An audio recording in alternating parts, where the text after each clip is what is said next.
Gutun y Gragen Las. Roedd pawb yn meddwl fod Gutun yn gyflym, y gragen las gyflymaf yn y môr.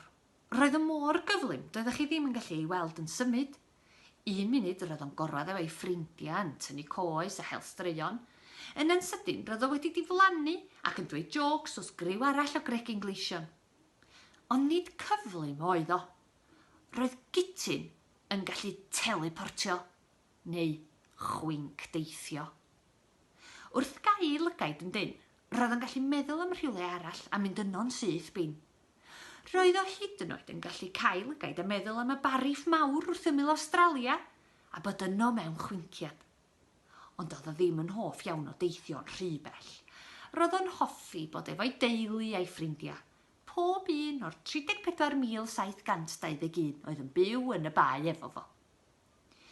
Un diwrnod, roedd rhai o frodyr Gutun wedi clywed fod ogof fawr wedi ddarganfod rhyw chydig filltiroedd i ffwrdd. Doedd cragen gleision arferol ddim yn teithio llawer, ac felly roedd clywed am lefydd arbennig eraill yn y môr yn gwneud iddynt rhyfeddu. Gutun, ti'n meddwl ylli di fynd i'r ogof a dod nôl i ddeitha ni sut ledio? Wrth gwrs, atebodd Gutun. Roedd yn hoff o fynd i anturio a darganfod ar ran ei deulu mawr, gan ei fod wrth i fodd yn adrodd y straeon wrthynt wedyn a phawb yn gwrando'n astyd. Caeodd Gutun i lygaid yn dyn ac mewn chwinciad roedd o yno yn yr ogof. Waw! Roedd y lle'n enfawr ac yn dywyll.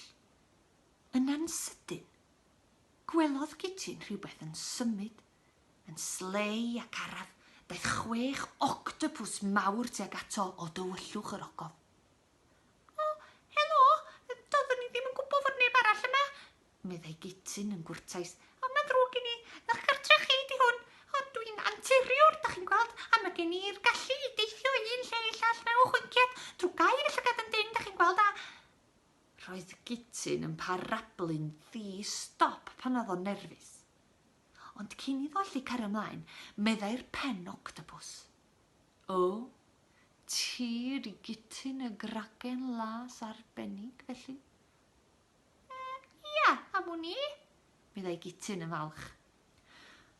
Ond doedd Gutun ddim wedi rhagweld y perigl.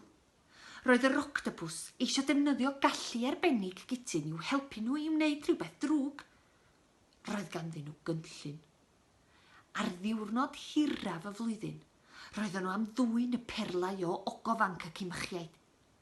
Roedden nhw angen Gutun i deliportio neu chwink deithio mewn i'r ogofanc mwyn agor y drws o'r tu mewn.